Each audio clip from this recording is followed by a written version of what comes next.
Hello, everyone. Thanks for joining us again for Treece Talk. We're starting a new program where we have all these wonderful referral partners. And so we want to present them. And the idea is to help you. These are people that we have been working with and we like to refer. So the idea is to help you with some of these topics because we have all sorts of great people we work with. Accountants, attorneys, senior care professionals. So we are really delighted to have today Jason Neufeld. Jason specializes in elder law and estate planning. So elder law has to do with a lot of like Medicaid planning. I'll let him talk about that and the difference. And of course, estate planning.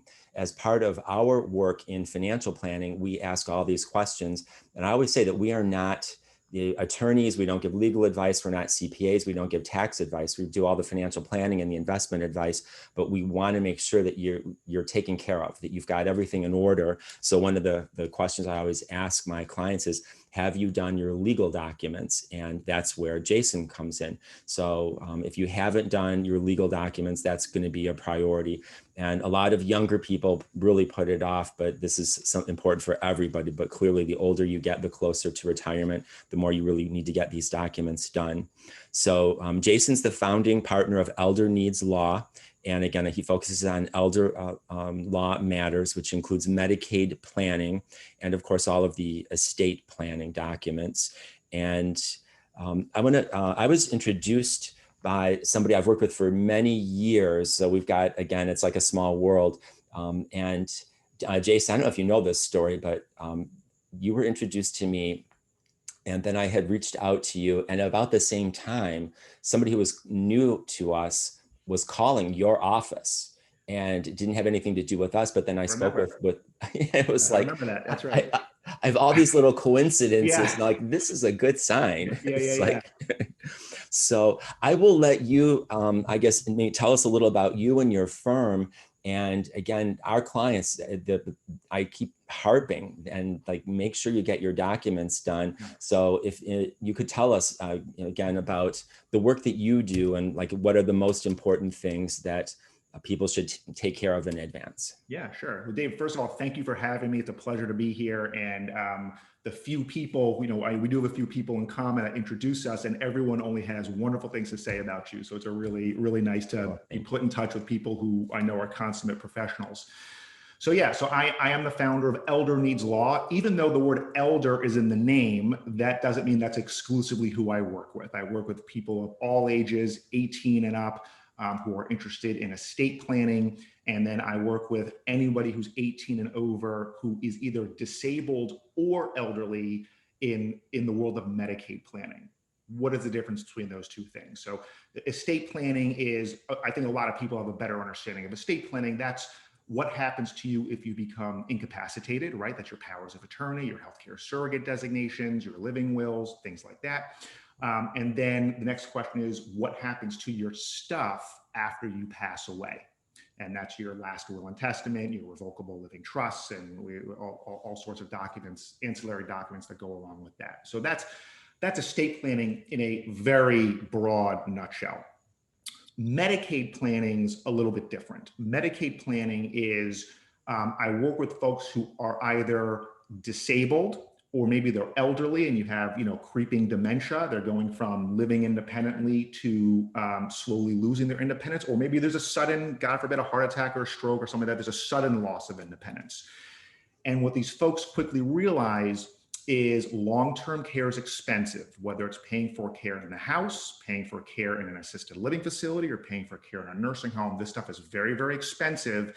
And contrary to popular belief, Medicare, what everyone gets when they're 65, that is great for health insurance, has a very limited long-term care coverage. And that's where Medicaid comes in. And we work with people who typically have way too much, whether it's income or assets, and so they don't naturally qualify. We have legal and ethical means and strategies that we deploy to get them into compliance and get them help paying for these things. That's Medicaid, and as short as I can contain it.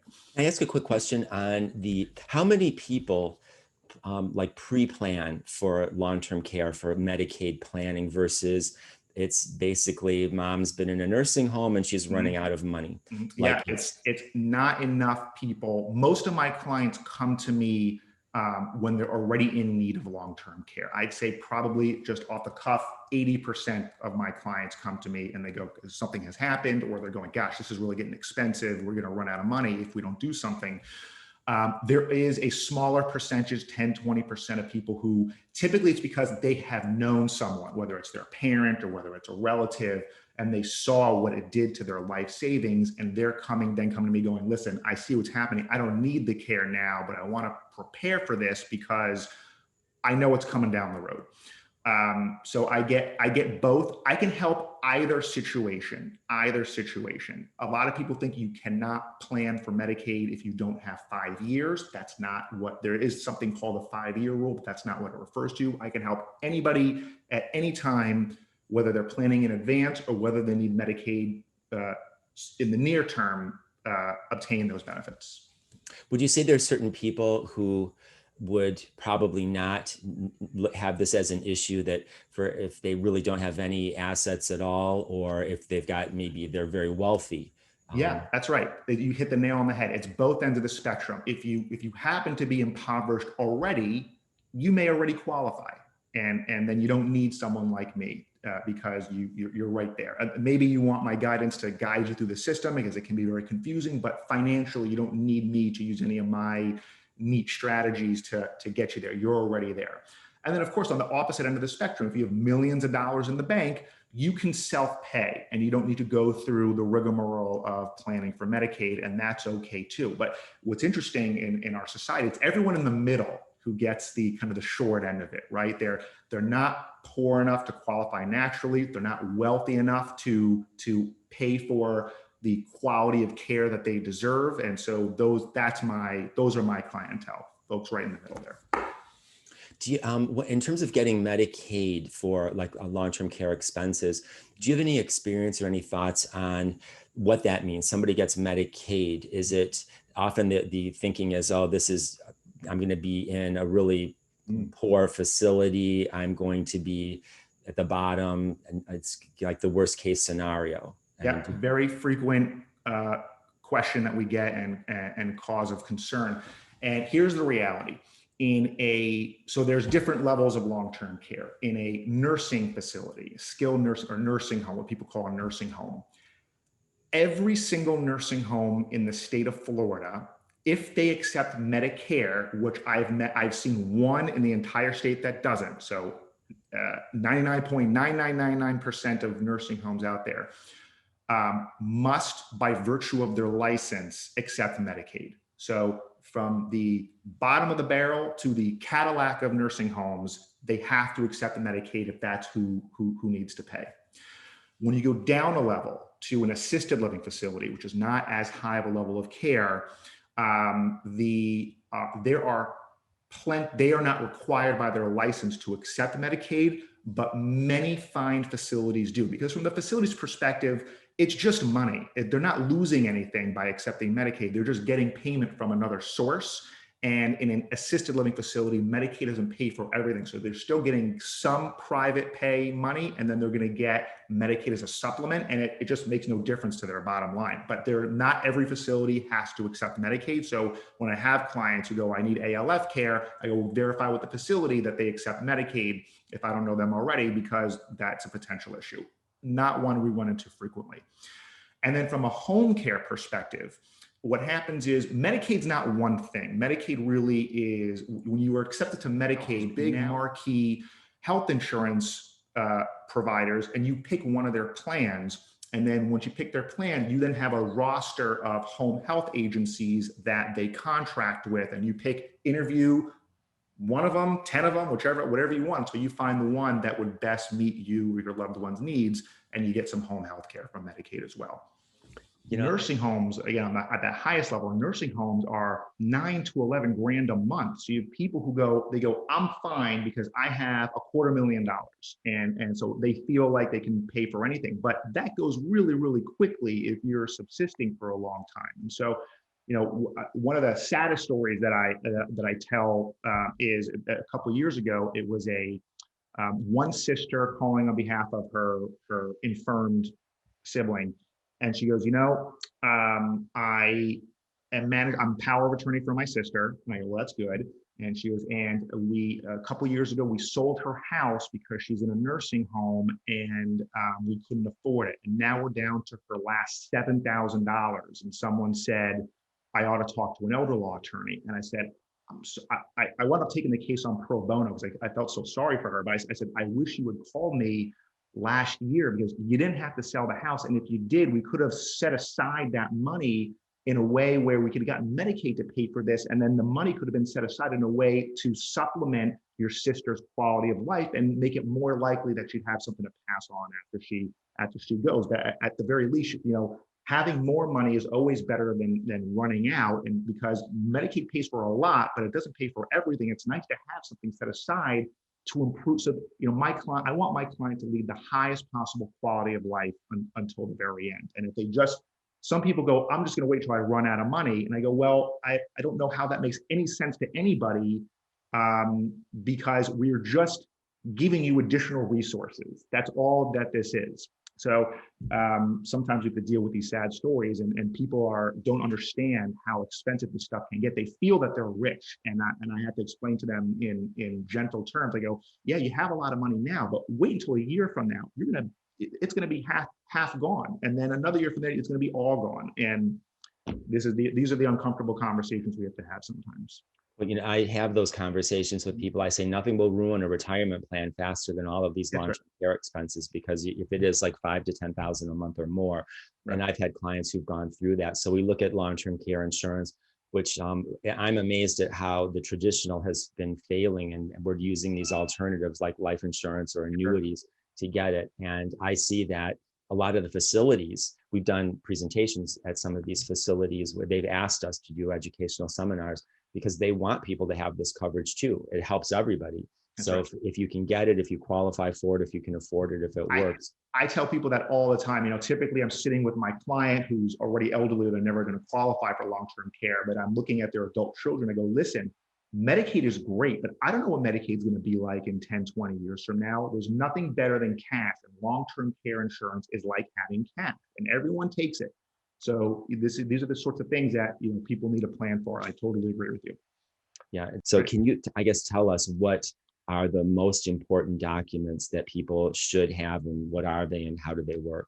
So, and I tell people, I do a lot of complex planning with trust on top of trust on top of trust. And I say, of all the planning that I do, there is no more important document that I can provide to my clients than a well-drafted, durable power of attorney. And a lot of people go, well, I have one. I downloaded it from the internet. And I go, that always sends a chill down my spine, because I go, listen, I go, I bet I know which form it is, because there's like 3 of them that seem to be circulating everywhere. And in fact, I did a YouTube video where I reviewed the problems with these 3 that I've seen hundreds of people present to me. I go, here's the thing. Long gone are the days where you could say, I give my brother David the ability to do everything for me, so help me God, and I sign here in front of 2 witnesses and notary. You used to be able to do that. It could be 1 page and that would be effective for everything. The legislature changed that in 2011, and crazy enough, there are lawyers and then these free forms online that are still using these older forms. And I tell people now what the law provides is, if you don't specifically say it in the document, then your agent can't do it. Not only that, there are certain items that if not specifically initialed properly, it could say it in big, bold, circled, highlighted letters, and you still can't do it just because it wasn't initialed properly. And so what happens then when you have these free forms off the internet, they'll likely be good for certain things and then really bad for other things. So for example, the free forms on the internet, typically fine for banking. They all have a good banking provision in them. And that's great, and that's useful, right? You can go to the bank, you can pay bills, you can make withdrawals, deposits, all that stuff is really important. Where they lack typically is when I need to get into my advanced planning, like creating trusts and personal services contracts and special needs documents that Medicaid requires. almost always these free forms off the internet lack that stuff. And so I go, okay, great, you've got this power of attorney. You can go to the bank, but I can't do anything else with this document. And so now we're hamstrung. And now, even though you have this power of attorney, we have to go to the guardianship court and get a judge to order you to be able to do these things. Time, money, hassle, it's just such a waste. So power of attorney, I know I just spent a long time talking about that because it really is that important. That's the most important thing that I do. Beyond that, what I call the essential documents are the healthcare surrogate designation, right? Similar to the power of attorney, which is all about your financial affairs and dealing with your real estate and dealing with the government and signing contracts and handling your day-to-day life. The healthcare surrogate designation is who can access your medical records, who can help you consent or withdraw treatment, and basically deal with your medical needs. Very, very important as well. On top of that, there's what's called the living will, not to be confused with the last will. The living will is like also called an advance directive, where essentially most people have a decision to make. If you're at the end of your life and you're in what the doctors call an end stage or terminal condition, essentially you're unconscious and everyone sort of agrees that there's no reasonable likelihood of you coming out of it with any quality of life. What do you want to happen in that situation? And there's no wrong answer, right? Some people say, I want my 5 minutes. I don't care how painful it is. I don't care if it's not going to give me any quality of life. I want the doctors to do whatever they have to do to save my life, even if it's for only 5 more minutes, even if it's really painful, because maybe in minute 3, they run in with the cure as to whatever's ailing me, right? That's one way of looking at it. Another way is people go, if everyone agrees, my healthcare surrogate and all the doctors agree that this is really just going to make me uncomfortable. As a lot of people don't realize, the end of life can be a very painful experience. And it can be, chest compressions, you're cracking ribs, intubating, very, very painful, right? People don't necessarily, at least that's fine. For you, me, everyone on this call, that's great. If it's worth it to be in pain because we're going to come out of it, we're going to be fine. If you're 95 years old, I don't know that it's worth it at that point in time. And so essentially the living will can state, I want to be kept pain-free and I want to be let go and I will leave this world naturally and again, as comfortable as possible. So those are the incapacity planning documents. And then we have the wills and the revocable trust. That's again, who's going to get your stuff after you pass away. A lot of people don't realize if you're relying on a will, the last will and testament, that's a one-way ticket to probate court. Not an evil in and of itself. Some people go, I want a judge supervising what my family is doing. That's fair. There's nothing wrong with that. Most people go, I'd rather not put my family through the time and the expense of having to hire an attorney to do that for me. So we can use a revocable trust where you can name a successor trustee who is in charge of managing everything in that trust after you're gone. You don't have to go to court in order to get that accomplished. Those in my mind are the essential documents that 95% of people who walk through my door need to have. But how do you recommend that people, have these documents available, or how do you handle that? So what we give them, we work with Everplans sometimes as well, but we used to have a subscription through them, and I found that most of my clients didn't want their documents kept online on a cloud, and they had questions about, what if this business goes under, and things like that. So generally, although I say this is an option, most people don't take me up on it. What we do is, first of all, I emphasize, I go, what's interesting is there's really only your will. Is it important to have the original document where you need to keep that someplace safe? Maybe a safe, maybe a safety deposit box, and you tell family where it is, and they know how to access it. Or it's in a closet, and we give people a nice binder, and it says very, in bold letters, important documents, and people, it would catch someone's eye if they're looking for it. But other than the will, everything else, copies are just as good as originals. So I'm of course electronically scanning everything. I'm keeping it in my archive. So if as I say, my client, if you lose it, you can come back to me. Now I can email you another one, and I'm emailing to you anyway. So it's going to be in your cyberspace inbox somewhere. So you'll have it there. Some lawyers will have a safe in their office where people can store their wills.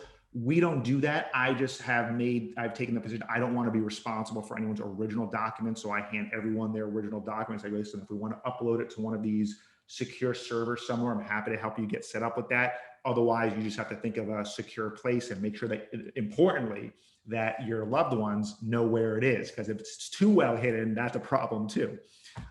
It's with me, it's in your cyberspace, and it's somewhere secure in your home somewhere, wherever you keep your important documents.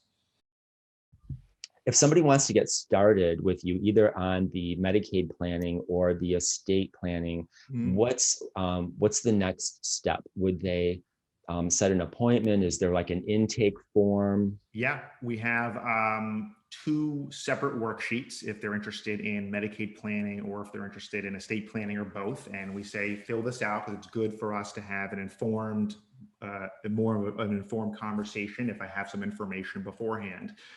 They have 2 choices. If they want to just talk with me for 10, 15 minutes, just to like get a sense that, is he a good guy? Does he know what he's talking about? Can he help me with my particular problem? That is free. If they really want to get into the weeds, what I do is I have a paid 1 hour, and if it goes a little longer, I'm not watching the clock, but it's typically about an hour, a paid consultation for $350. And I say, listen, if you hire me to do anything, it is a credit toward whatever you hire me to do.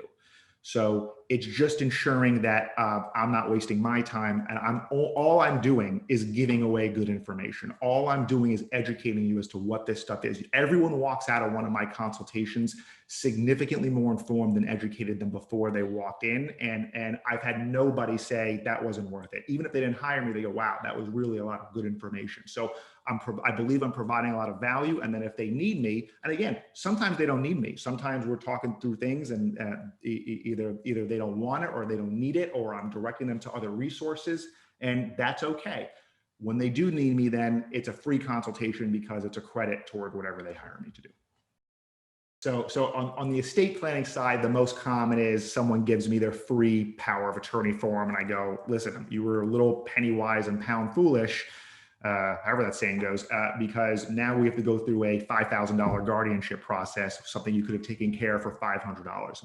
That's like way too often. We have to deal with that. On the Medicaid planning side, a lot of people, I tell people this, I go, if you tell me the truth about everything, I will be able to get you Medicaid.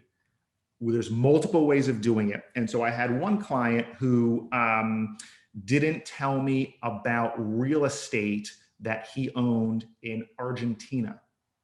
And I think he was figuring, how is Medicaid going to know that I own real estate in Argentina?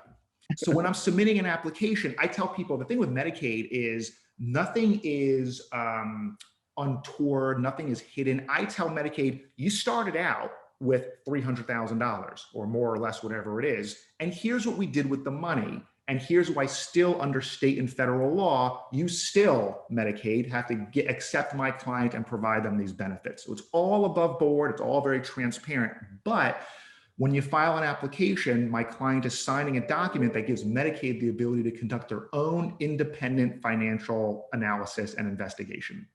And so they have access to whatever the government has access to, they have access to it.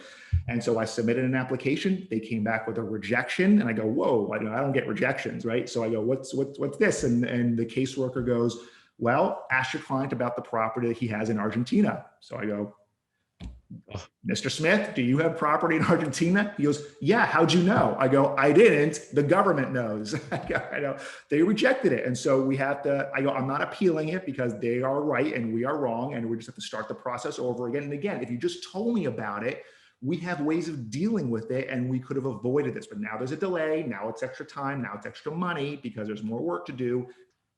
I'm sure you've got a lot of other ones. You wrote a book too, also, I think. I want to mention that. How to get Medicaid to pay for some or all of your long-term care expenses without having to wait 5 years. Yay, there we go. And it's so weird. I happen to have it right here. Good for you. You got yours done. I've had this book project going on forever, and it's like it's just all on paper, nothing really finished. Yeah.